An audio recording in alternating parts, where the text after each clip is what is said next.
Okay. Hey, everyone. Can you hear me okay? I literally got home like 5 minutes ago. So let me just light my candle. I have to find a match. I have to find a match, a lighter. Why don't I have one? Let me get over to the comment side. Hey, Jenny. Getting ready for work, but listening. Thanks for being here. So I'm gonna quickly go over, what a malignant narcissist is. I really didn't have time to find a good podcast that, except for Dr. Phil has a podcast, but I can't imagine even playing his voice without getting penalized. So, like he's some god. I think he's a narcissist. That's what I think he is. All right, candle lit. Deep breathing. All right. Rosie, hi, how are you? Woke up at 4 p.m. when you all changed clocks over the week. Oh, that's right. The clocks changed this weekend. Fall back, spring ahead. Okay. All right. Let's see. All right. So I'm going to quickly, I hope everyone's doing well. Thanks for everyone who came to my live stream this afternoon. It was kind of fun, kind of interviewing a musical scammer. Maybe I'll go back Sunday and give him a more extent interview. And I agree. The guy playing the accordion, his fingers were barely touching, and I know those keys are very sensitive, but I looked at it again briefly. And he's full of crap. Okay. All right. So I'm going to go over. So we talked about covert narcissism. We talked about the narcissistic parent. The malignant narcissist is the most extreme. Okay. So I want you to remember that covert, grandiose, malignant narcissism, all the narcissisms fall under narcissistic personality disorder. Okay. So in other words, like malignant narcissist is not in isn't a diagnosis itself. It falls under the umbrella of narcissistic personality disorder. Okay. And with malignant narcissists, what it does is it causes the person to seek constant acclaim and admiration, and often by whatever means necessary. Okay. And the thing with malignant narcissism, it includes not only narcissistic personality disorder, but also elements of antisocial personality disorder. So those two combine. And that causes a person to engage in very harmful and sometimes criminal behavior. So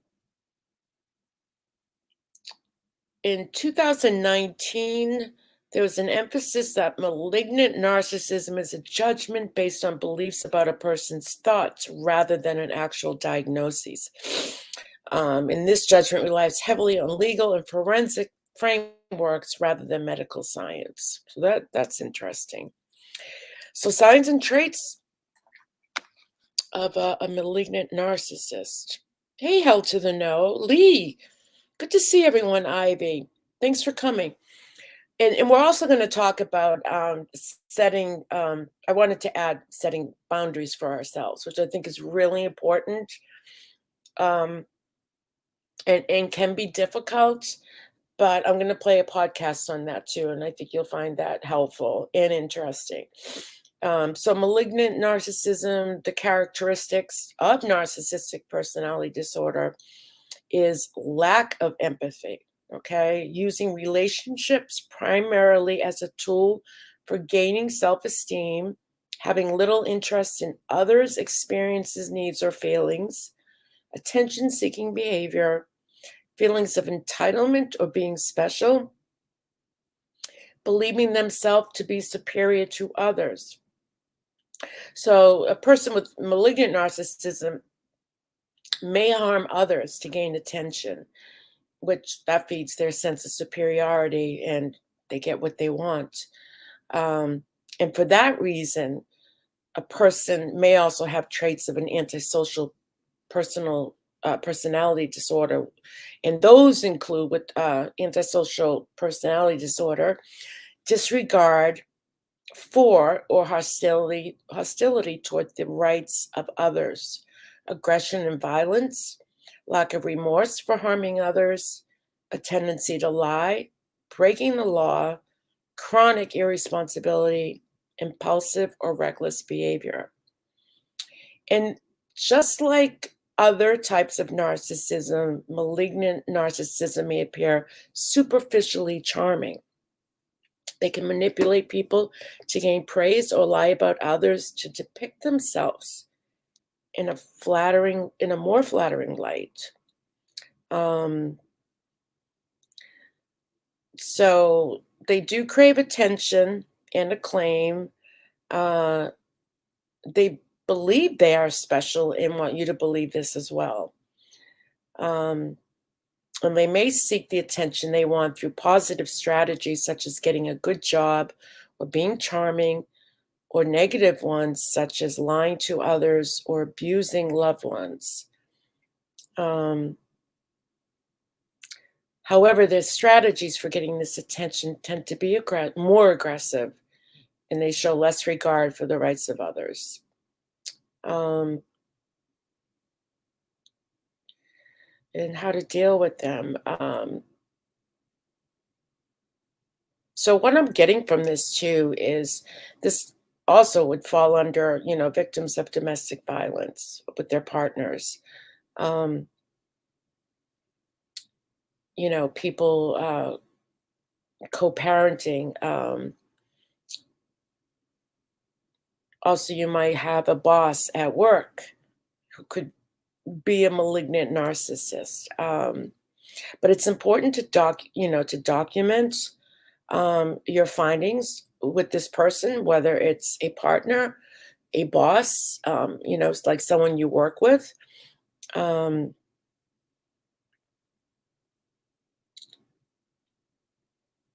and there's a term here that I came across yesterday, actually, called gray rocking. And I don't know if any of you have heard of gray rock. You're describing your ex, Rosie. Yeah, gray rocking. Does anyone know what that is?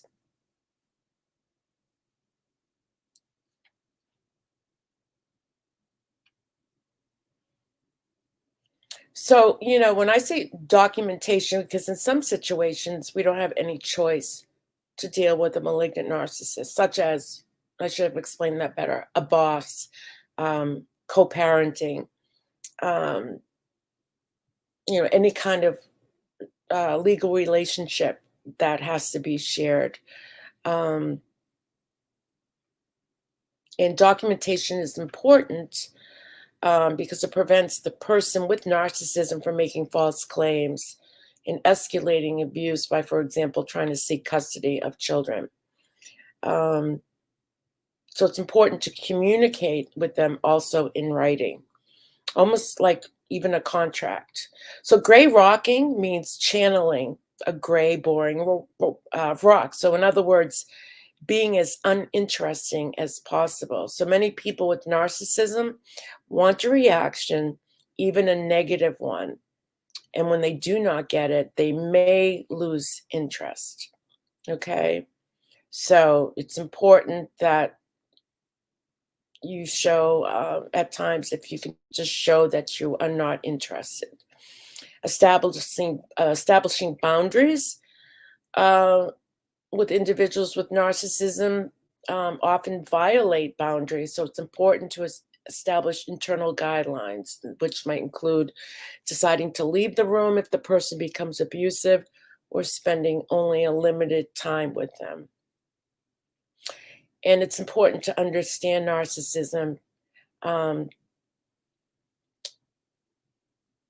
so it can help others learn how to deal with people with the traits of this disorder.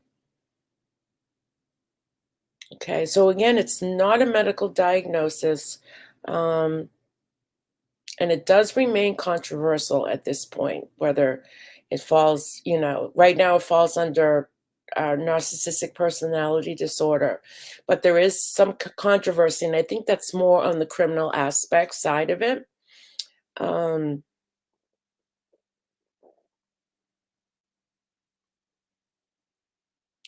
and a lot of people also say that people with these traits of malignant narcissism can never change.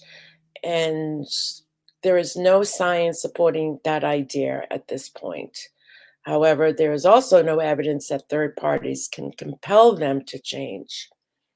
A mental health professional may be able to help people with malignant narcissism who wish to recover. They can also usually help victims of narcissistic abuse. I don't think they can change. What do you guys think? Hey, Crazy Light, thanks for coming. Okay, so what I want to do is, so what I have found is with talking about narcissism, we tend maybe to look at more people than usual and think everyone's a narcissist, right? So what I did find for an interesting podcast is what is narcissism exactly? Okay. So we don't overuse that word because it is an insult. If you do call anybody a narcissist, it is an insult. So we have to be careful. So it's kind of like going over it again. Exactly what is um, what is a narcissist? Okay, you don't think they can ever change? Yeah, Lee says no. I'm thinking if a malignant narcissist exhibits physical violence, I would hope that with therapy that could change. Um, that's not to say, the person has to stay in that relationship, but I often think too of, if a narcissist is given consequences that are out of their control, like legal consequences, arrest, imprisonment, I would think that maybe there's got to be someone out there that says, "You know what? As much as an awful person I am to that person, is it worth me going to prison for?" Or do they just not, are they not cognizant of consequences? So that's interesting.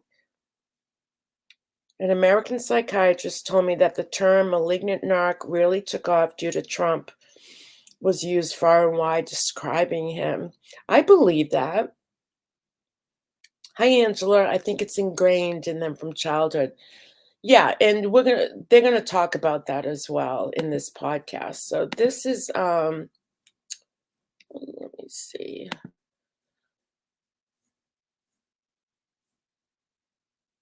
Okay.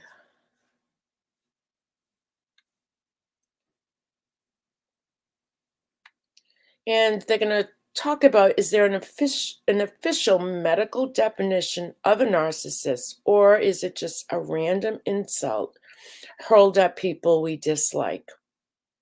Um, And if you guys know too, if you're on social media and you don't get along with somebody, everybody's a narcissist, right? Everybody. No, Pink, I don't agree. They are always right in their head. Hmm. You should know, Lee. I mean, you know a lot about this. A lot.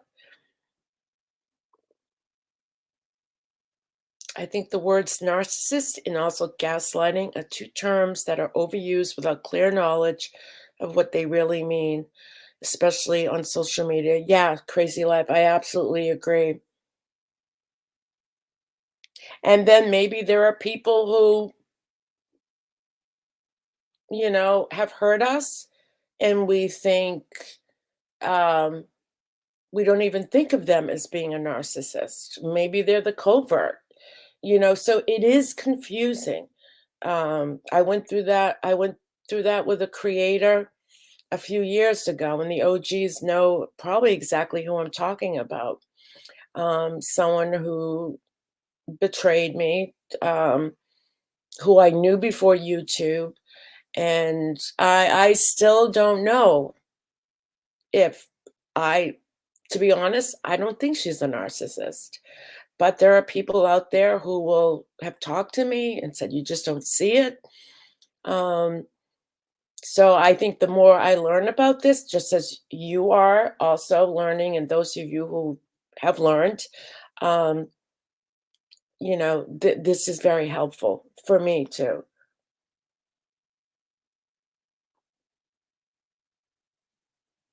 Hey, Denise, Suburban, thank you for being here. Just because they change physical behavior for society doesn't change the way of thinking. Good comment. Very good comment. Okay, so this is how long is this? 25 minutes, okay? I'll stop periodically. I'm gonna be in chat. So I'll be seeing all your comments, okay? And this is with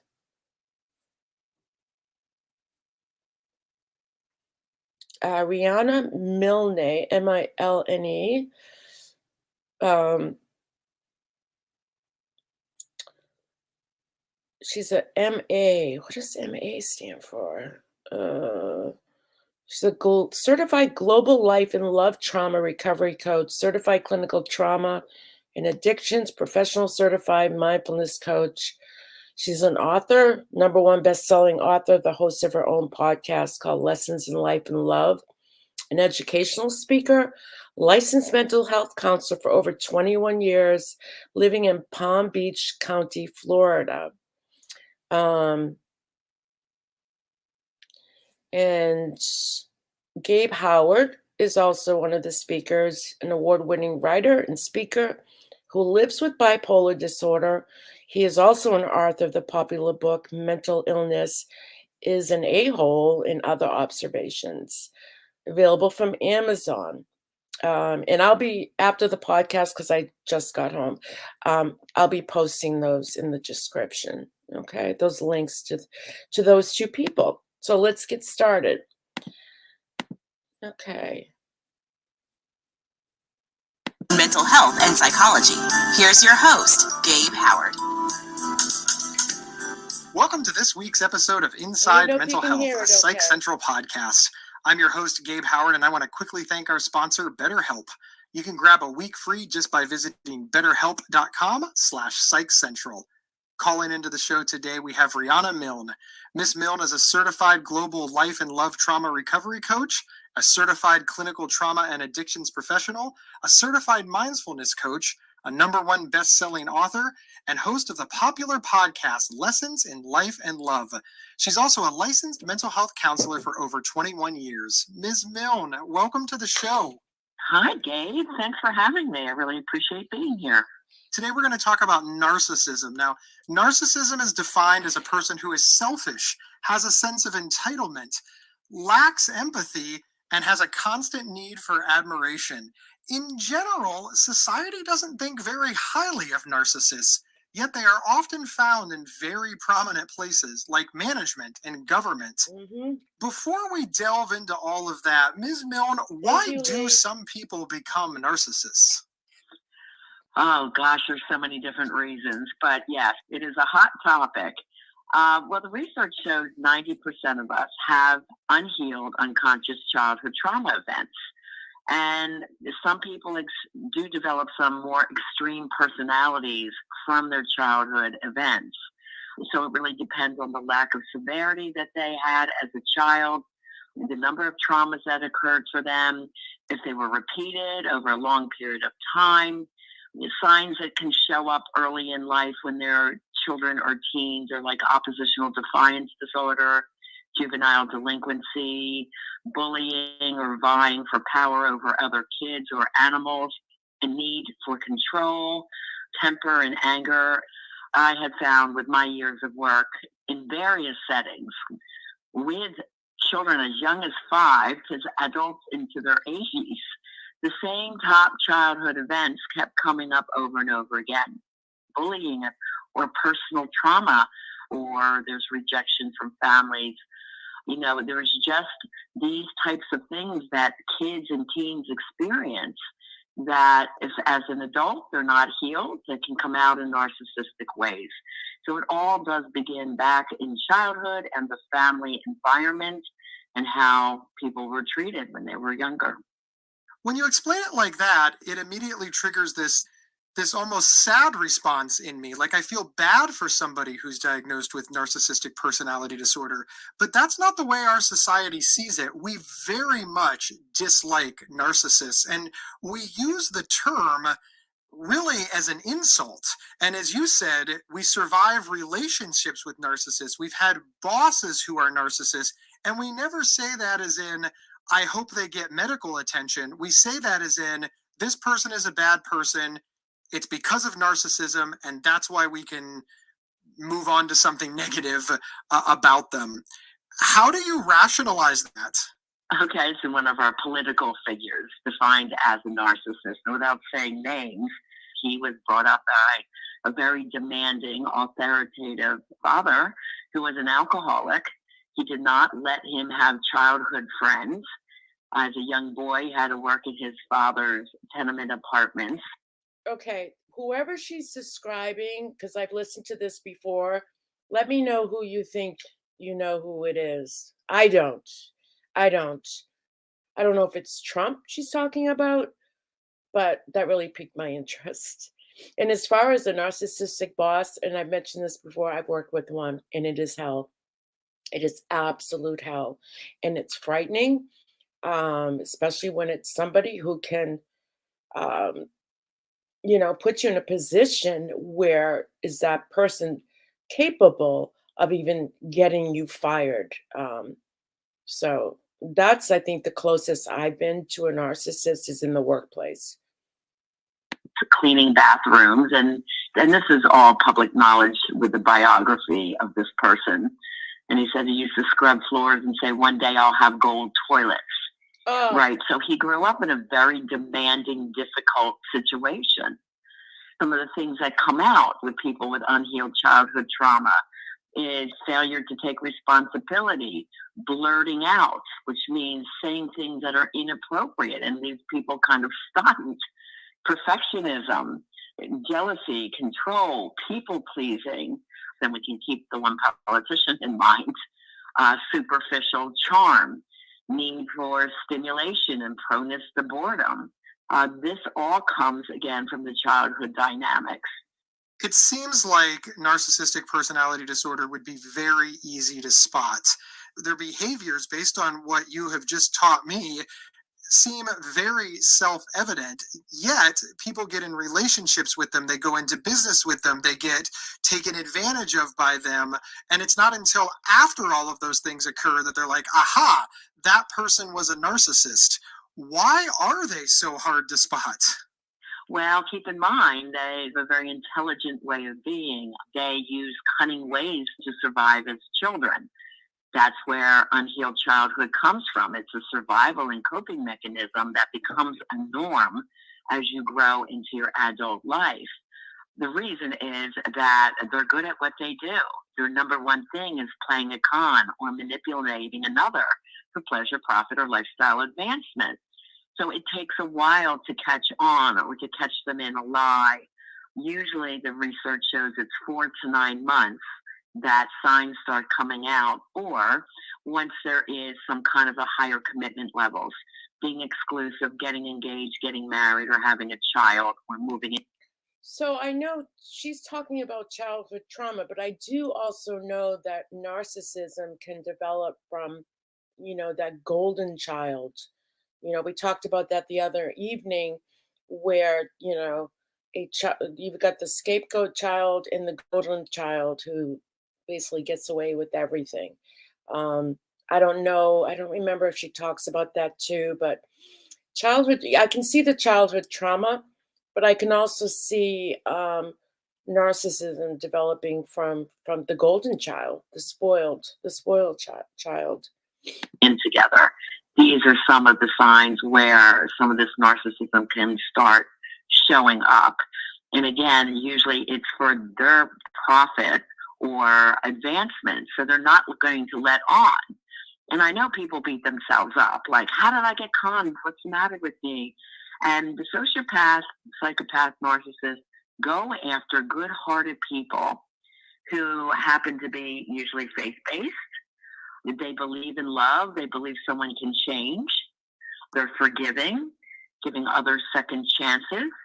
And if you give that person, when there's a breakup, any little sign of hope, again, they're a predator. So they'll keep coming back.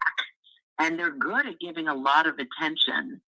So that person may miss the attention of the narcissist. They seek out rescuers, loyal people, very wealthy people, those that have a high tolerance for cheap drama. They might have grown up with that in their family.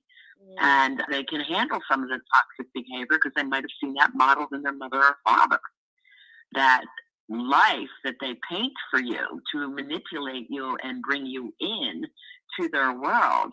They come up as the perfect girlfriend or perfect boyfriend or the perfect employee. They will play the game for quite a while. So I say to my people, look, usually most people don't see it until 4 to 9 months in. So don't beat yourself up about this. And if you are a kind-hearted, forgiving, faith-based person, very often you have to be even more careful. I have the general assumption that no one wants to date a narcissist. And you said that it usually takes 4 to 9 months on average for people to realize that they might be in a relationship with a narcissist. But when you hear the stories, it seems like folks have been together for years. There's often marriage and children, and it's not just these little short relationships. They are long relationships. How do so many people end up in relationships and long-term relationships with narcissists? Well, when people get married, and I know this is mostly women when they think, they are wanting to make a commitment for life. And then when they have children, they don't want to break up a family, right? So they try everything in their power to try to keep a family together. So when I often get my ladies, they are successful in business but struggle in love, and they had done certain things as children to become very successful, but they never learned to heal the past childhood wounds, which means that they are coming from some, maybe unclear boundaries, or they're codependent, or they're love addicted. They crave the attention of the narcissistic personality when they fell in love. So where would that craving come from? That could be an absent parent. When I talk about abandonment, and this is the parent happened to die early, if they had to leave the home, let's say our father went off to serve in war, or they travel a lot, but this is how they supported their family, right? So they are away, and that child yearns for the parent to be there. So there's some abandonment issues. A false abandonment would be never being in the child's life, being in the child's life until the family breaks up and then they barely see you, or even the emotional abandonment where the child is there, but the parent barely pays any attention. And working with kids a lot in the schools or in my therapy center, I hear all the time, Miss Rihanna, why do I have to go see my father on the weekend? He's watching football all weekend. I'm in my room on the computer. He barely talks to me. That's an emotional rejection or an emotional abandonment. So it really depends, again, what the kids had gone through and what shows up. So if this narcissist gets a woman like that and he love bombed her and gave her all this love and attention, and the father wasn't there when she was growing up, she's going to want to crave that. Her unconscious is craving that love from the man that she never had. Then your unconscious will attract you unless you're consciously aware. And then once you're an adult and in these behavioral norms, how do we correct them and make you more consciously aware to choose better next time? And the research shows that these relationships that are toxic get together, break up, get together, break up, an average of 7 times. And that's usually, again, the narcissist has something to gain to be with a partner. Let's say the victim, if that's a woman, she would say consciously, I know he's not good for me, but her underlying craving, the unconscious craving, is stronger. So she keeps returning, hoping for change or hoping for it to be better. I know that when we talk about relationships involving a narcissist, the sort of the stereotype or the common way that we discuss it is that the male is the narcissist and the female has been sucked in. Does it happen the other way, where the male is sucked in and the female is the narcissist in heterosexual relationships? Yes, the studies show there's a greater percentage of men over women, but yes, there are female narcissists, sociopaths, and psychopaths as well. In my therapy office, I saw a lot of very wealthy businessmen being sucked in by young, beautiful women who believe all their charms and compliments that they are giving to them and the love bombing that they're giving them, only to be ripped off financially, have a child now with this person, and they're like, why didn't I see this? Right, because their underlying reasons were they wanted to feel important. They wanted to feel handsome. You know what I mean? So we have to look at why it happened. What are the underlying reasons? Where does it come from childhood? And bridge that gap between the childhood traumas and the adult experience. Keeping along with the relationship theme, how do you know if you're in a relationship with a narcissist? Well, you're looking for these signs, right? They seek excessive admiration. They have this sense of entitlement. They hate rules. They don't tend to have boundaries unless they're controlling the show. They have fantasies of power, success, ideal love or beauty. So they want their partner usually to be meticulous. Takes advantage of others for their own gain. They can be very jealous and controlling and lack empathy towards anybody else's pain. Again, they don't apologize. They don't usually claim responsibility unless they'll get a gain out of it. They're usually very selfish, materialistic. They only worry about themselves. And again, they're just master manipulators, con artists, impulsive, usually prone to several addictions: alcohol and sex and pills, sex and cocaine. Usually sex is one of them. So this could be the chronic cheater. They can be very moody, difficult, and demanding because they lack consciousness. They crave money, status, and power, and they use others to get it. They usually don't have a lot of friends. If they do, those friends tend to be a little bit subservient, or they're also toxic and narcissistic. And they will want a fast marriage if their partner is more wealthy. So you found yourself in a relationship with a narcissist. That sounds awful. That sounds so awful, and it is important that when you start a relationship with somebody, you give it that 6 to 9 months before even committing, if they even stick around that long. um, because that's more apt to when you see the person for who they really are at that point, instead of people who rush into relationships, especially with love bombing. um, they quickly get involved into these relationships because they can also be very, very charming. But it's quite interesting, her discussion about children who grow up without a father, or maybe just see them on occasional weekends. And like she explained, the father who just sits and watches football all weekend and ignores the child, and how important and detrimental. And she described it as as abuse, as like neglect, which is pretty powerful. And you do the right thing and you escape the relationship. You break up with the person and that you move on. How do you recover from that relationship? I imagine it's different than the stereotypical breakup recovery. Yes, I mean, I'm a clinical trauma professional, so all the work in trauma says it takes about 6 months for the healing and not to be emotionally triggered anymore. So just understanding, you can't change what you don't understand. So the first part is understanding where it comes from. Their traumas, why are they attracting this into their life? Why could they not break up once and for all? Or did they go back 6 times? So you have to really examine the dynamic to heal the trauma, to be more educated on what to look for an emotionally healthy, involved, and conscious partner. And that's what they're aiming for. There's a lot of dating skills that people don't know. They just go out and date on chemistry. Oh, well, he's cute. Yeah, I'll have a relationship with him. So these are skills we should have gotten in school or from our parents or in a master's degree in psychology. I mean, unfortunately, I didn't even hear of childhood trauma or love trauma when I went to school. It wasn't brought up.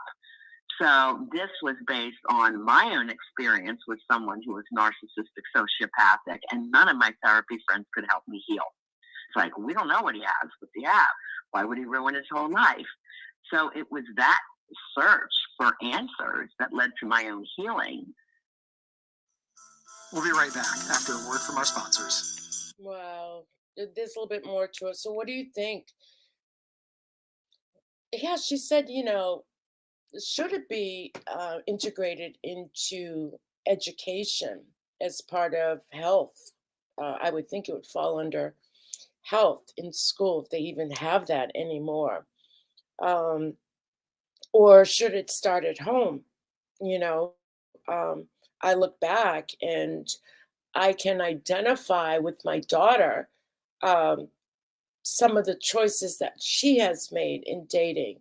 And for the life of me, couldn't understand it because I thought I was doing a good thing by, after her father passed away, um, I wasn't going to get into a serious relationship with anyone nor bring anyone home because I thought that would be detrimental to her.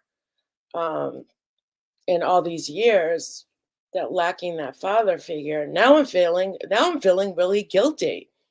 Um, but that was surprising because she does tend um, to seek out um, men who um, have been abusive, and it for the life of me, I would sit with her and say, I don't understand this. You didn't even grow up around this. You weren't abused by anybody. So where is this coming from? You know, it should be a combination school and home. Yeah, and nobody told me, after her dad died that, hey, look at, you know, you really are going to need some counseling with this. You know, I was just always praised for being the mom and dad. You're such a good mom. You do dad things with her as well as mom things. So I was praised for being and thinking that, not having a man in her life growing up was in her best interest. So, wow.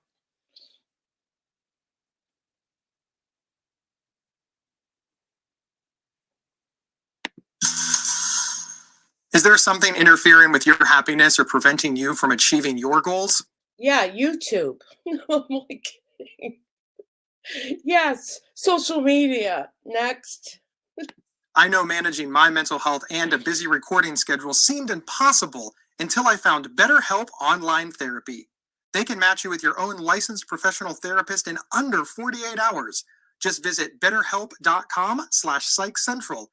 I'm going to find a podcast on social media toxicity. I'm determined to share it like on a live stream and go through it with you because it opened my eyes years ago. I've been researching this for a long time, um, and just how we are sucked into social media and the digital world, and just how toxic and dangerous it is to our mental health. No one can really know what chose to make choices to make pink. You could have found someone, but then it could have been very harmful. Yeah, that is true. Woulda, coulda, shoulda. Yeah, yeah. You can't live like that. Hindsight's 2020. Um, but we can teach others. So if you know somebody who just went through a divorce and has kids, this is something, when appropriate, you can bring up, especially, if the child's father is not very active in their life. Because not all dads are bad. To save 10% and get a week free. That's betterhelp.com narcissist.com/psychcentral. Denise, Join the that's all over right. 1 million people who have taken charge of their mental health. Hey everyone, my name is Rachel Starr Withers, and I live with schizophrenia. I'm also the host of Inside Schizophrenia, a podcast that dives deep into all things schizophrenia, featuring personal experiences and experts to help you better understand and navigate schizophrenia. Inside Schizophrenia is a Psych Central and Healthline Media podcast, and we're available right now on your favorite podcast player. Check us out. Hey everyone, your host Gabe Howard here. Before we continue, we want to thank you for listening to the Inside Mental Health Podcast. We're always striving to bring you the best content, so we'd like to invite you to share your thoughts with us by completing a short survey. Go to psychcentral.com/survey40 to complete it now. Everyone who completes the survey will have the chance to win one of 5 $50 Amazon gift cards. This is a great opportunity for you to give us feedback and for us to learn more about all of you. We cannot wait to hear from you. Again, to take the survey, go to psychcentral.com/survey40. Void where prohibited by law. And we're back with author Rihanna Milne discussing narcissistic personality disorder. As I understand it, when we discuss narcissism, we're most commonly discussing malignant narcissism because that's sort of the most obvious. What's the least noticeable level of narcissism? Well, there's the malignant narcissism would fall under what we call subtype 1, and there's 2 types. There's overt, meaning it's really obvious. It's very open for all to see, like our politicians. Everyone could witness that. Then there's covert, which is more secretive, more cunning methods. You trust them. This would be like a Bernie Madoff, okay? Everyone trusted him with investments. He seemed like a great guy, but there was covert things over time because it was a very cunning criminal mind that he used to hurt another. And even under subtype 1, we have what's called communal, which are do-gooders. They look for validation through volunteering and helping others, and they're not hurting anyone. We have classic, which is high functioning. They could be grandiose or exhibit their successes in life. And then there's vulnerable, which is a closet narcissist or more introverted, and they don't like being the center of attention, but they're still very self-focused. So when someone just says, I have a narcissist, and it's like, okay, well, we have to break that down. What is it that you're seeing? The subtype 2 is interesting to talk about because it tells about what the narcissist primarily values in themselves. So somatic means that they're obsessed with their bodies, youth, their appearance, working out, so their body is perfect. It's someone that spends a lot of time and attention on wardrobe or themselves. That's somatic. And cerebral is what we affiliate with the brain. They're know-it-alls. They think they're more intelligent than everyone else. They try to impress everybody with their accomplishments or powerful positions. So that's what falls under subtype 2. And then subtype 3 goes a little bit further to explain the type of narcissist you could be with.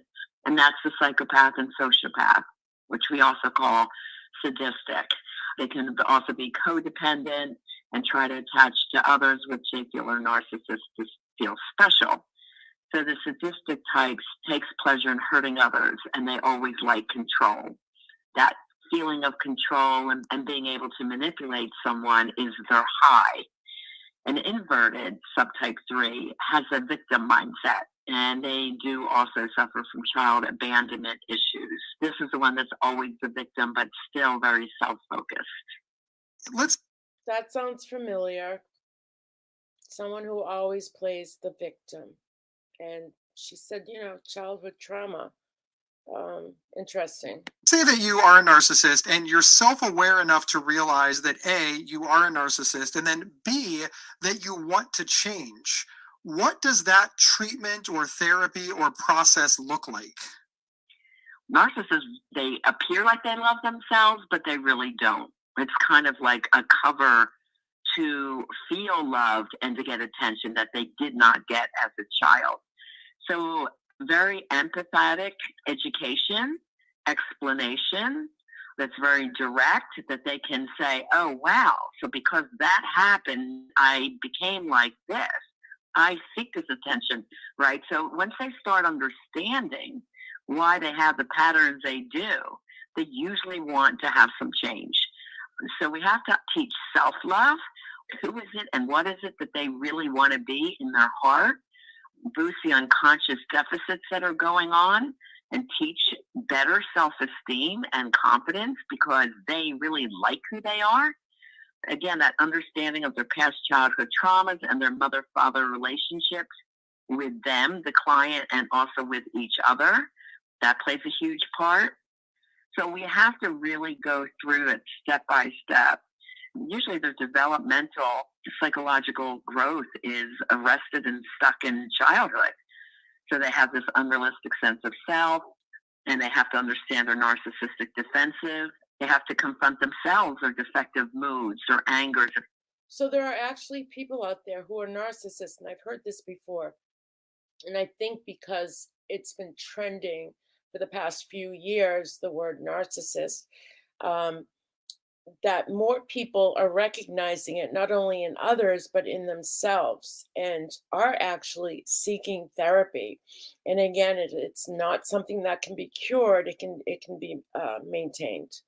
Um, so, I've heard that before, and I believe it. I believe that there are people who are aware that they are narcissistic. Um, and the more they understand about it, especially if it reverts back to childhood trauma, um, there are some who do want to seek help.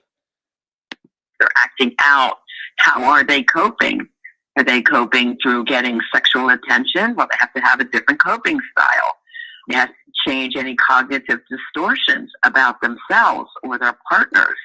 They have to look at perfectionism and needing for control. Why do they have that? Well, their household could have been horribly chaotic growing up.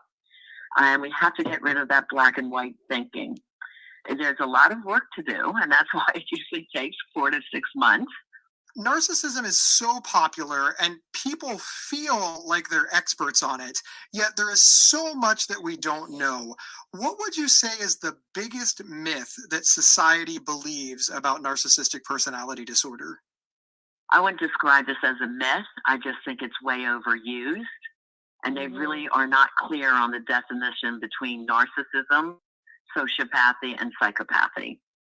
They just kind of lump it all into one. But usually the overused term is narcissist. It's just thrown around too much. I think that's the biggest problem without the full understanding of what it is and why did it develop. We weren't born narcissists, right? It came from somewhere. So it comes from the childhood patterns. If I'm working with that adult and it's like, look, this was not your fault. You were raised in an environment where this happened to you. And then along the same lines, if you're a person who has been abused by a narcissist, what are the general odds of recovery, of moving on and avoiding that in the future and living just a relatively normal life? There's always hope for healing. The people that come to me have been through usually narcissism or sociopathy in a relationship, and they're pretty shattered. Their self-esteem is down, their confidence is down.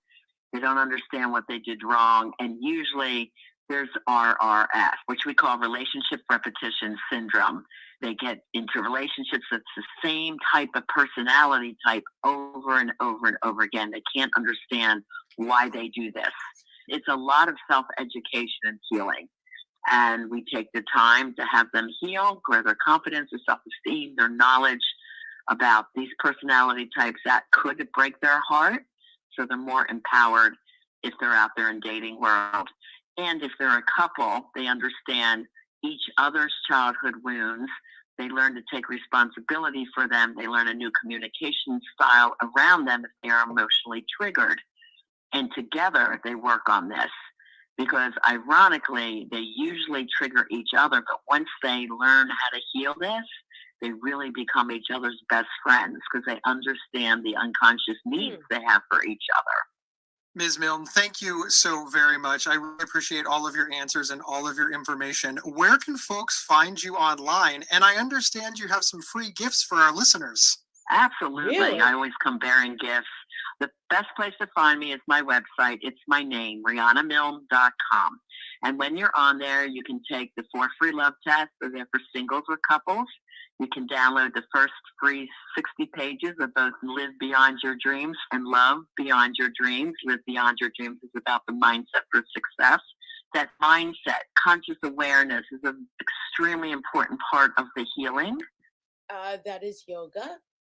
I've always promoted yoga, conscious awareness. It's very helpful. I've been doing it for several years now, and I'm telling you, it is very, very helpful. And do it for 2 weeks, not even 2 weeks, a few days, and you'll already feel like your brain is no longer Velcro. Not everything sticks to it. So that's conscious awareness. So yoga is one way to of self-care, meditation. Because you can overcome these negative fear-based messages that were told to us or taught to us as we were growing up. The good news is that you can heal from this, stop the multi-generational pull, and you will use these skills for the rest of your life. And now is the time. Get these skills so you can use them forever and feel fantastic with your transformation and be knowledgeable about how to have emotionally healthy, conscious love. Just know that it's time to create the life you desire and to have the love you deserve. Don't wait. That's beautiful. And Ms. Milne, thank you so much for being here. And to our listeners, thank you as well. Please follow or subscribe to the show wherever you downloaded this podcast. It is absolutely free. And take a moment to review the show. Tell other people why they should be listening in. My name is Gabe Howard, and I'm the author of Mental Illness is an Asshole and Other Observations. I'm also a nationally recognized public speaker, and I think it would be awesome to be at your next event. You can grab a signed copy of my book and get some free swag, or learn more about me by heading over to GabeHoward.com. I will see everybody next Thursday. Okay, and I'm going to put both their websites, their links to their podcast also, after this live is over, in the description. And again, this woman, I enjoy her very much. She's based out of Palm Beach, Florida. And a lot of these therapists, you don't have to live in Florida, in her area, to go see her. So if you're looking for therapy, she seems very, very knowledgeable. And again, I'll put their links in the description. Yeah, Angela, wasn't she good? Rihanna Milne, Milne. So it's Rihanna, Riana, Milne, Milne.com, I think she said.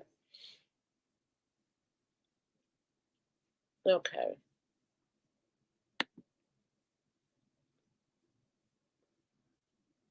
Next, we're gonna talk about boundary setting for women. How many of you have set your own boundaries? Be honest. I'm just starting to. I did set a boundary a while back, though, a few years ago, of learning how to say no, not overextending myself, which was very hard for me because by nature, I just want to help people. And even when I have a busy schedule, if someone would ask something of me, I would automatically say, yeah, sure. And I just couldn't do it anymore. And I felt like if I didn't say yes, then they would not like me. So I learned to say no. And it's challenging. I still feel at times like, they're not gonna like me. They're not gonna respect me as much. But it is empowering, and it is healthy to set these boundaries. Thanks, Angela. Thanks for putting that link in. Okay, so we're going to learn to set boundaries, okay? And you're also going to learn and understand why we as women are conditioned to struggle with this concept of setting boundaries. On social media boundaries. Ms. Cole, can you tell our listeners why the focus specifically on women? Do women need different resources? Okay, before I continue, so the guest, that sounds like the same guy as we just heard in the previous podcast. This is Terry Cole, Cole. She's a New York-based licensed psychotherapist. He'll probably explain that to you. She's been featured as an expert therapist and master life coach on A&E's Monster-in-Laws, TEDx, The Lisa Oz Show, Real Housewives, and has a weekly radio show on the Hay House Radio. And she's also a regular contributor to the Huffington Post. She's an author. The book is called Boundary Boss, The Essential Guide to Talk True, Be Seen, and Finally Live Free. She can be found at terracole.com. So, and I'll put her link in the description too. And again, it's Gabe Howard, who is the narrator. Sources or advice or help in handling boundaries?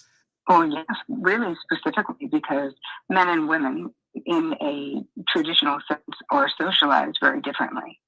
As women, we are really raised and praised to be self-abandoning, codependent, this lack of this really important skill set because no one really teaches us how to do it, how to talk true, to speak up, right? Most women, we are really taught to prioritize feelings, thoughts, and desires of others over ourselves.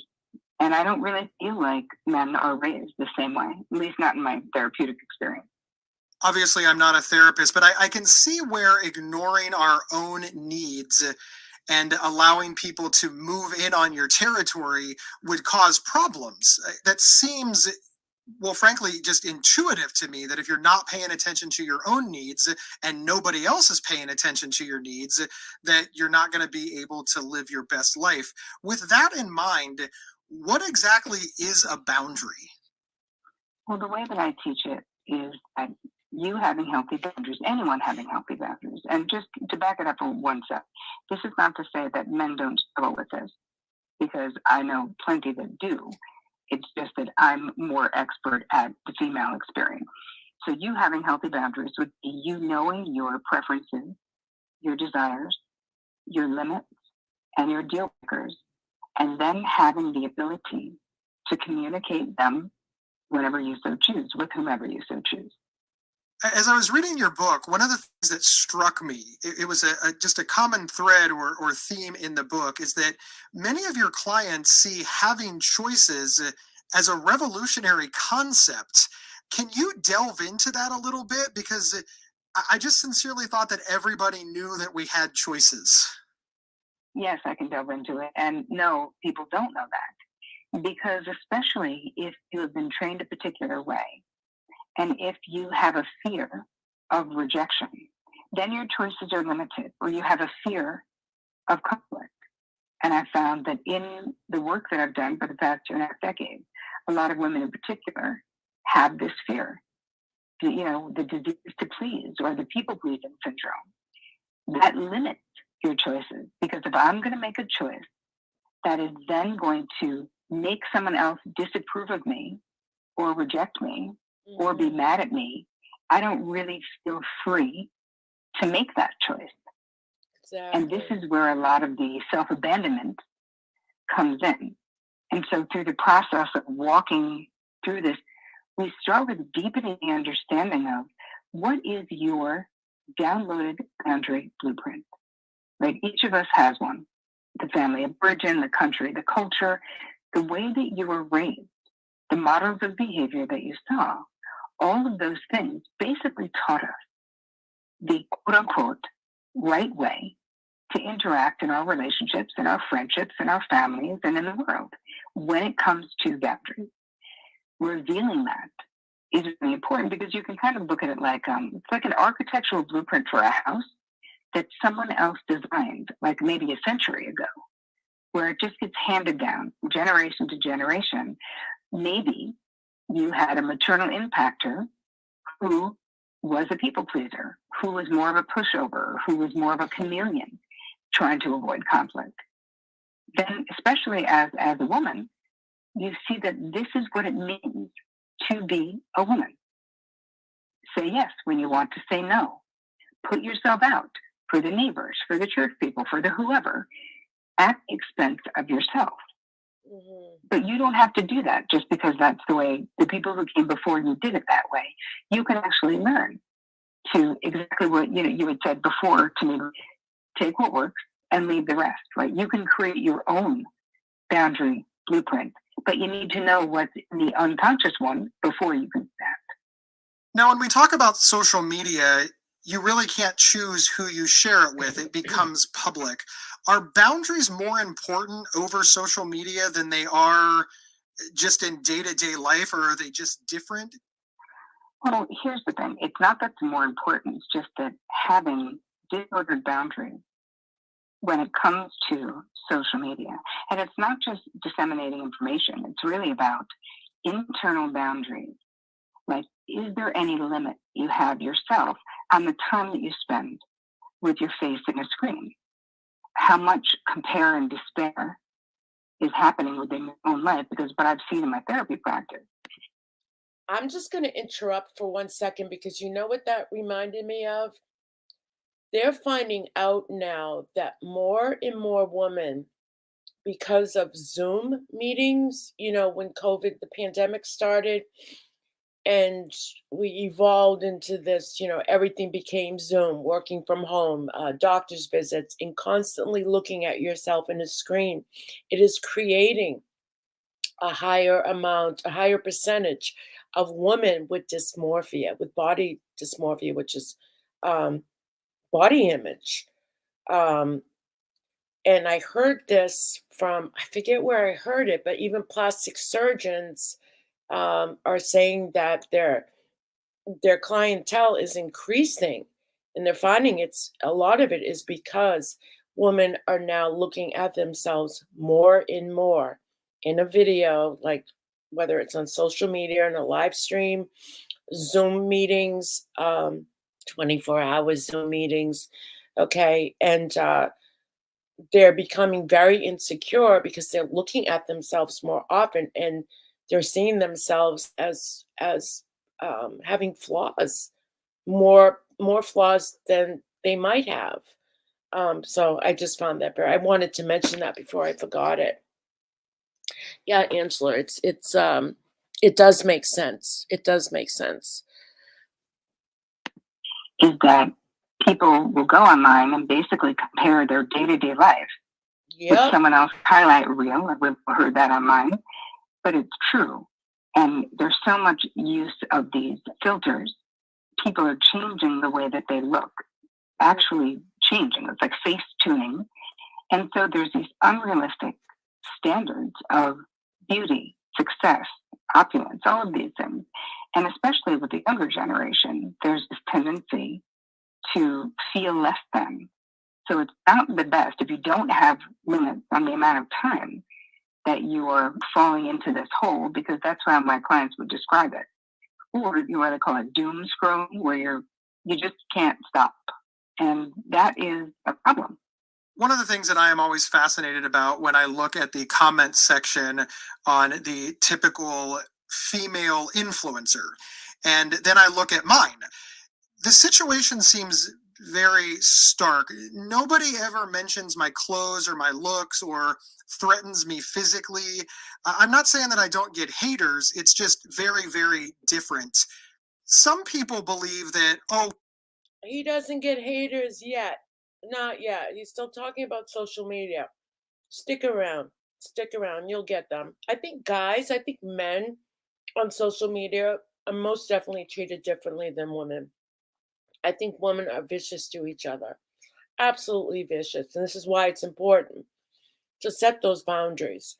Because I see, what I've seen on social media in our, little part of the world on YouTube, is that it's becoming acceptable almost that, all we see is conflict and fighting, and we're accepting it. People are cheering each other on, go get him, go get him, go get him. Um, and I don't, but when we first came to social media, we would be shocked at that. And we would say, hey, that's not allowed. And our mods would take care of it, right?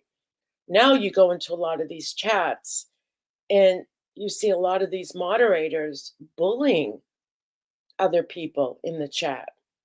Um, so there's definitely this sense of just everybody in these particular chats, wanting that superiority, and I'm better than you, and so I don't see it as much with creators who are men.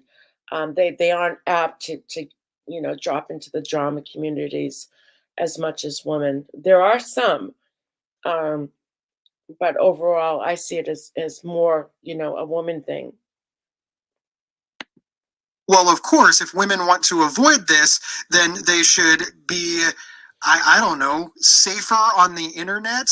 But they're No, doing the exact same thing that I am, yet getting a different result. Is that an issue of boundaries? And I suspect that it is not.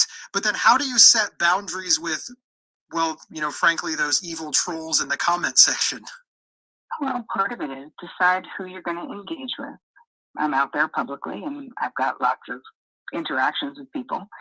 If someone is there simply to be mean, simply to criticize someone else, if there's any hate talk at all, I will immediately block the person. Like, I don't care, because it's my space, whether it's a public space or not.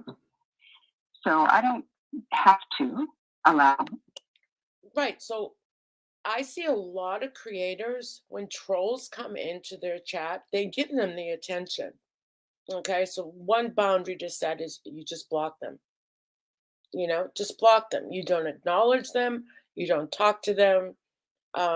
You just block them. But I've seen, and I don't know if you all have seen the same too, that when a troll comes in, their goal is to disrupt, to spread hate. And then you see the creator engaging with that person, which is basically, you're accepting that. You're allowing that disruption. Um, so that's one boundary I've always done. And I think a couple of times maybe I've engaged with a troll. But for the most part, a troll comes in, or even if someone who's not a troll and they're going to be cruel, um, you're out. That's it. I don't even know why they have the timeouts. Um, it's like saying, okay, we're going to give you 100 and so many seconds, 130 seconds, you know, and you're going to come back a better person. It's ridiculous. They don't. They don't. So, and it only angers them more waiting around. So I just block them. They're out. Hate speak or anything that doesn't work. Now, I'm not saying if someone has a different opinion than mine, I'm certainly all open for healthy debate, but I have rules of engagement in any of my groups, certainly on mine. I can't say why there are trolls, but I do think that the anonymity that is afforded people when they are behind a screen, it's like they have cyber courage. It's almost like it brings out the worst in some people. So they would say things because they are anonymous that they would literally never say to someone's face in real life. You referenced that women are raised and praised to be self-abandoning codependents. How does this impact their ability to set proper boundaries? It really, really, really gets in the way. To say, I'll give you my definition of being codependent. It's really being overly invested in the feeling state, the decisions, the outcomes, the circumstances, the people in your life, to the detriment of your own internal peace, perhaps your physical wellness, your financial wellness. If you're over functioning and over giving, it can really have a physical toll on you. So just the nature of codependent behavior, inherent in that behavior is disordered boundaries. Along those same lines, another thing that you discuss is high functioning codependencies and the boundary challenges that it creates. How would someone know if they are a high functioning codependent? Interesting, Gabe. I actually created that moniker because what I was seeing in my therapy practice is that my clients were not identifying, even though they were describing to me codependent behavior. But when I brought that up, they would all be like, no, you got it wrong. I'm the one doing everything. I'm not dependent on anyone. I'm the one making the money. I'm the one doing for all the people. Everyone comes to me with their problems. You don't understand. And I'm like, oh yeah, I do understand. So I shifted it and I added the word high functioning codependency. So what that means is someone who makes it look easy, right? Many of my clients are incredibly capable, very successful, CEOs, pop stars, Broadway performers, whomever, that people are like, oh, they have it all together. But really, they're just so capable that make it look easy, but they are still over functioning in their relationships and doing it at the expense of themselves. One of the things that you found in your research is that most women were never taught how to effectively express their preferences, desires, or deal breakers. Sure. I mean, most of us, myself included, what was really important in my childhood was that I was a good girl, that I was not making waves, right? If you don't have anything nice to say, little girl, don't say anything at all.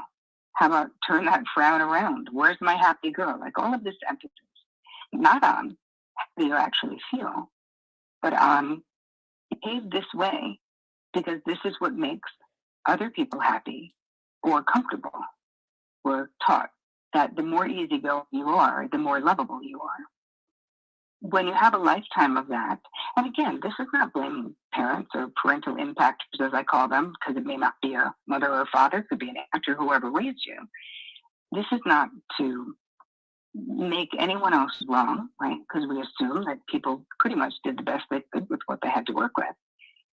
But we have to understand that what was adaptive, that people pleasing, focusing on this validation from outside, that was very adaptive in childhood, right? It probably got us the positive reinforcement that we wanted and the love and the acceptance.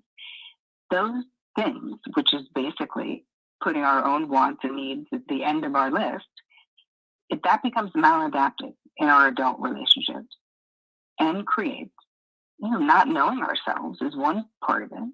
Because if all we really want is to avoid conflict, or if what we really want is just to avoid being rejected, we're really not knowing ourselves in a deep or authentic way.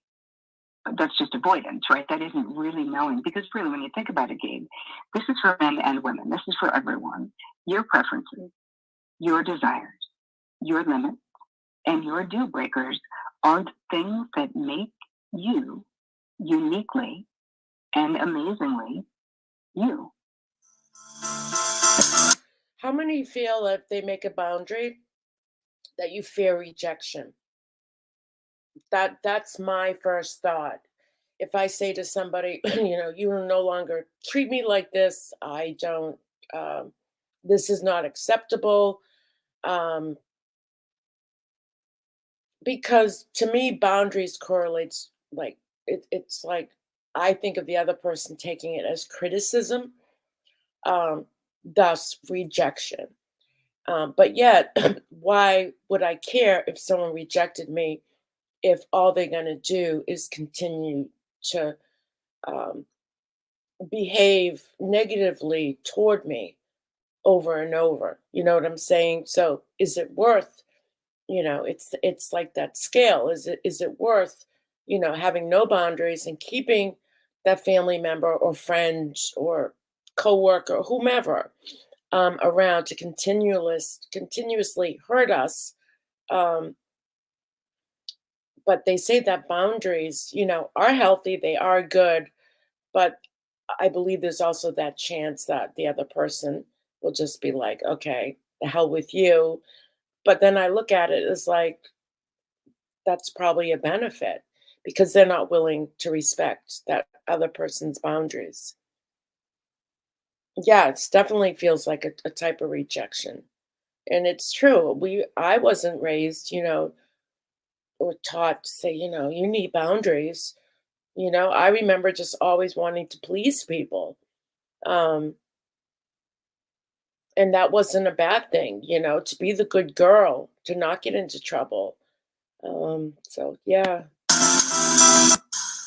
Swinging this back to social media, how does this play out online? Are women fishing for compliments? Are they not accepting compliments? Are they not blocking people when they should? What does it look like in the virtual world? Well, I think for people who are entrepreneurs or who have public platforms, because that's a lot of the people in my world, they feel guilty if they can't answer every question that someone has. They have people DMing them, direct messaging them, and they're overwhelmed that if they don't answer them all, they're not doing a good job or they're not leading their community. For people who don't have public platforms, it's still an issue, but there's different experiences. Like, why are you going to get into it with people who don't have any boundaries around who can comment, who can be on their page? This is all voluntary. We're not required to be on social media. This is voluntary. And the same way that we would curate who we would invite to our home is the way that I think we should be curating who we're interacting with online. So you don't need to, if you don't have a business, you don't need to have your settings set to public so that any person can just wander in and drop whatever it is they think. Get clear about your reason for having social media. Is it to stay in touch with your family and friends? Then curate that. You cannot have it be public, or you can also, which I do all the time on my private page, I block people. I don't need to know, even if it's people in my family, extended family. And when I see them at Christmas, they're like, what's the deal? I'm like, hey man, I'm not mad at you. I love you.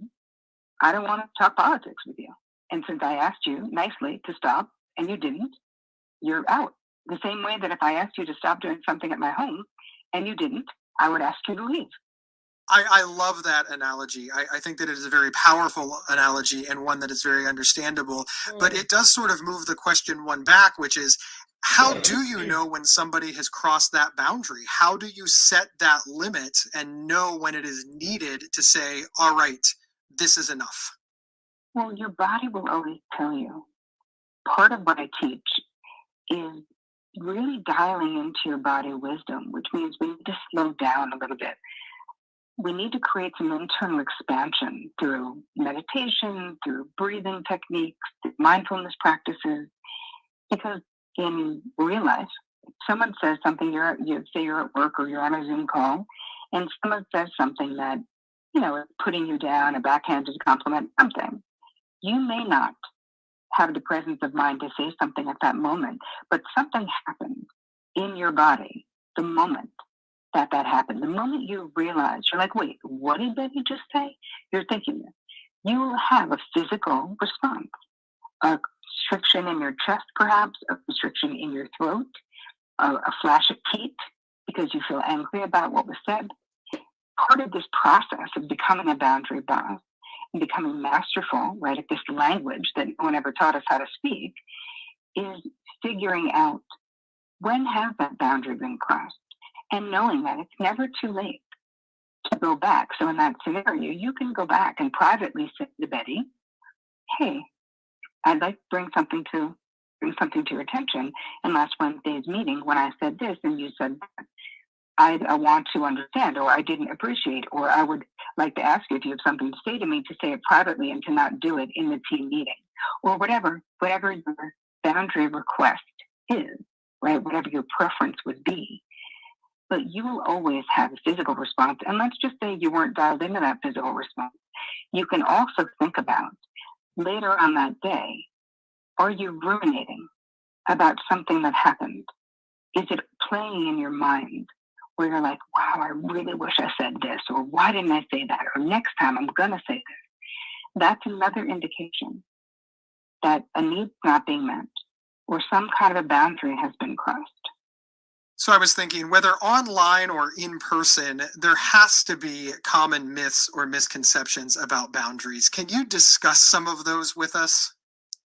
Oh, sure. There's so many myths. How many of you are just thinking about YouTube and all the crap that's going on? And how many people don't set boundaries? And no wonder why we feel sick from all of it, you know? Um, the chats and some mods just allowing and some mods bullying, and yet the creator, they'll say, I've heard one creator, just don't look at the chat. Well, it shouldn't be like that. Why don't you have a chat that's respectable, you know, that doesn't bully other people, um, each other in the chat, or say horrible things about a guest that might be up on the panel, uh, which happened recently in a live stream that I visited. I mean, they had a guest, and there were lots of people who didn't like the guest, and the things that they were saying were atrocious, absolutely atrocious.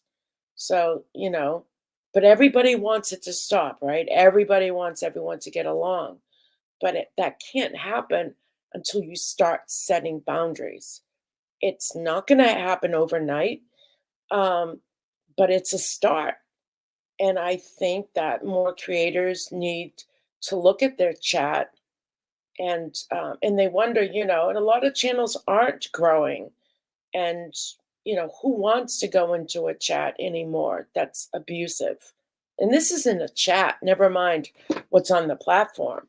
And this is why people aren't chatting as much, or wanting to talk, because it is so abusive. Sad thing when it's your own sister, her daughter-in-law was very toxic to her family, and I had to choose not to go around anymore. This podcast makes me think the daughter-in-law is a narc. Yeah, I mean, start learning more about the topic. Um, that's a good start, and even boundaries with narcissists are necessary, absolutely necessary. I mean, boundaries push people away. Real love needs no boundaries, like intimate relationships. If it's really love, you shouldn't have to have boundaries. Not at all true. Boundaries, having healthy boundaries makes you selfish. Setting boundaries requires you to be mean. Boundaries require too much time and effort. Trust me, the boundary disasters that are created from not having boundaries or from having disordered boundaries requires so much more time in your life. Setting boundaries means that you're rejecting people, or you have to be hard, or you're saying no all the time, or people will like you less if you set boundaries. Continuing in that same vein, what does it mean to have healthy boundaries, and how does that relate to embracing our true selves? It really goes back to what we were talking about at the top a little bit. It's knowing yourself, knowing your preferences, your desires, your limits, and your deal breakers, meaning your non-negotiables, and then readily sharing those things in your relationships. That's really what it means. So if there's a limit that you need to set with your partner, with your sister, with your spouse, whomever, that instead of being silent, not setting it verbally, saying, hey, I agreed to go to this event, whatever it is, when people are doing that again, but I would really like to be out of there by 10 because I have an early meeting tomorrow. Instead of thinking that, but not sharing that, that's just a preference, right? It's not do or die, it's just a preference. But if you don't say it, maybe your partner's having a great time and they don't know you have an early meeting. And they're like, well, I don't want to be a bummer, I don't want to be Debbie Downer. But then you feel resentful. You're sort of holding it against them, but nobody can read our minds. What are some of the biggest, or at least most common, obstacles that prevent people from setting healthy limits? I mean, a big one, honestly, is fear of missing out. Where I'm talking about limits where you're spending a lot of time in social media because you're afraid you're going to miss something, or getting really caught up with being on there again, doom scrolling, where you're like the news, because we've had so much happen in the last year and a half, that it's almost like a way of attempting to bind anxiety about the state of the world. Like if I know everything that's going on everywhere, then perhaps this will be less painful or scary or whatever, but that's really not what happens. It's very apparent, unfortunately for my gender, that some men just run amok and just say the most offensively awful things. Yet women have a hard time setting these boundaries. And I was just curious if you had any insight into why that is and any advice on how to set those boundaries online. I think there's a bunch of different boundaries, right? So if we're talking about interacting with people who are saying, Let me just say this. What I just thought of right now was a lot of people's mindset, in my opinion, as creators, is it's not about setting boundary, but the priority is to get as many subscribers as they can. And that's sad to me because we always hear, you're all about the views, you're all about the subscribers. And I've always said, you know, I just want a place that feels safe. Um, because the flip side of it is the more subscribers you get without boundaries, right? Without boundaries, you're inviting and creating chaos. And is it worth the payout? And this is why creators burn out. This is why they develop depression or anxiety, or if they come in with depression and anxiety because they're looking for friendship, their depression, their anxiety worsens over time. So but I've noticed, the goal that YouTube has made it, hey, the more subscribers you have, the more views you have, the more money you'll make. But it comes with a cost. It will always come with a cost. That is why I say it's going to be the toughest job if someone relies on it for. I would tell anybody if you came to me and said, I'm thinking about leaving my job, because I had a friend, a YouTuber, years ago who was like, I'm going to quit my job and make my job YouTube. And I told her, don't do it. Don't do it. It is not worth it. You are going to set yourself up for disappointment. It's going to be the hardest job you're ever going to have. It's going to be crazy. And I would advise anybody, please do not depend on YouTube as your sole income. If you want it as a side job, you want a little bit of money, you know, s- you know, um, each month, you know, um, to play around with, that's fine. But to rely on it as purely your job, I, in my opinion, think it's extremely detrimental. things that are unacceptable to you. I think that there's a fear. The same way in real life, if someone asks you a question, I've had so many women say to me, oh my God, it was so rude. They asked the rudest question. And I would say to my client, well, did you answer the question? Yes, and I was kicking myself. I was so mad. Again, being back to the way that we were trained, it's rude not to answer someone's question, right? So I think that there is this fear underlying of, is it rude if I don't respond, even if what they're saying is rude? And so rules of engagement are the most helpful. And telling people that if someone says something that's rude, on my personal page, if someone is saying something that I think is inappropriate, that I don't want in my space, if it's someone I actually know or care about or want to treat with some modicum of respect, I will say to them, hey, you dropped this comment. I don't appreciate you co-opting that thread to talk about whatever the thing is that they were doing. So I want to let you know now I'm deleting your comments. So most people will respond positively to that. But I've only done that once or twice, because if someone is putting down something in my personal space that I really don't like, I don't feel like they need a warning. So I think that there is a whole approval thing that makes it difficult for women to draw the boundaries. But I want to encourage people to think about online interactions the way you do real life interactions. The same way, if someone hit on you or made a comment about your body or something like that in real life, would you not say anything? Would you not walk away? I think you'd walk away. Or you would actually draw a verbal boundary and say that that was unacceptable. So I think that we really have to get that the online world now is our world, especially since the pandemic. Mhm. And that the same way that you tolerate certain types of behavior in real life, we have to start having rules of engagement for ourselves in our online world. I'm mostly concerned also with the boundary of how much use, right? How much time are you actually spending on social media? When I see people, going out to dinner and the whole entire family is on their phone. Have you not seen that, Gabe? Not only have I seen it, I've participated in it, and it does make me feel like an opportunity to truly connect with my loved ones was lost. But I'll do it again. Full disclosure, I'll do it again. It's funny. I say, having boundaries within the family systems as well is so important. Rules of engagement. I mean, I will not talk to anyone who's on their phone. Like if you're looking at Instagram while we're talking, I just wait. And then the person will eventually look up, or I'll say, not to be passive aggressive, I'll just say, hey, if that's important, I can wait. And if Oh my God, how many of us have gone through that? Or how many of us are guilty of that? When someone is talking to us, we're looking at our phones, right?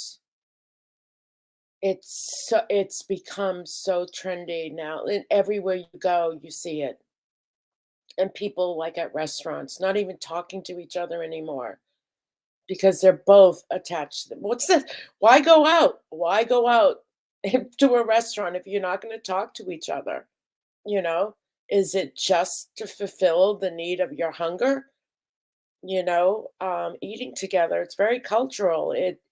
You know, food brings people together, but not anymore. All it does is it puts our heads down into our phones. Um, and people are eating, without even, I mean, they know where their mouth is. It's amazing. They don't even have to look at their food anymore. And they can bring the fork up to their mouth and still be looking at their phones. So that's a good boundary to have. So if you're talking to somebody and they're looking down at their phone, say, you know what? Yeah, that seems more important. Why don't we talk after you're done looking at your phone? That's an excellent one. Angela doesn't look at her phone in front of people or talk on it in public ever. That's good. That's discipline. if people will say, no, I'm listening, I'm like, oh no, I need you to listen with your eyes and your ears, because you know what? There's 4 billion other things I could be doing. I do not need to be sitting here talking to you while you're on Instagram. I don't. I want someone to be fully present, but you can actually have language for that and ask. I'll say to my loved one, hey, this is really important time. I haven't seen you. Can I make a simple request that no phones while we're together, please? Ms. Cole, before we close the show, can you Wow. reassure all of our listeners that it's okay to set boundaries both online and in real life? It's so much more than okay, because it is actually you being seen for your authentic self, and you're being truthful. Instead of having people guess, you're letting people know where you stand. The most trustworthy people are the people who can talk through. And we all know that. Think about it right now. Your friends who say yes when they really want to say no because they don't want to, quote unquote, hurt your feelings. When they say yes to something, you go, there's like a 50% chance that that's going to happen. Correct? So don't you want to be someone that not only other people can trust, but that you can trust to take care of yourself?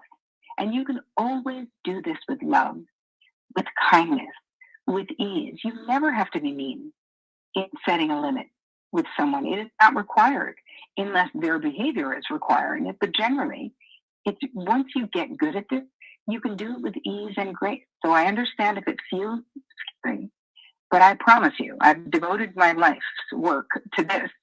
You can absolutely learn how to do this, and your entire life will up level when you do.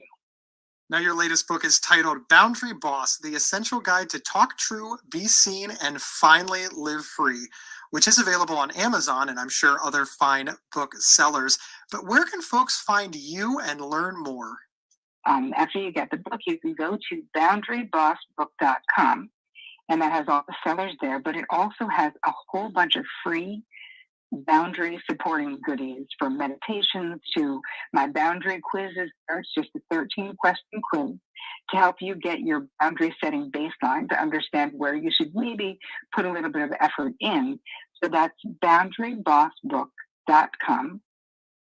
You can find me at terrycole.com. I also have a podcast, the Terry Cole Show, that I've had for 6 years. We just had our 2 millionth download, so we've been busy. Thank you so much for being here. It is very appreciated. Thank you so much, Gabe. And thank you to our audience for listening. Wherever you downloaded this podcast,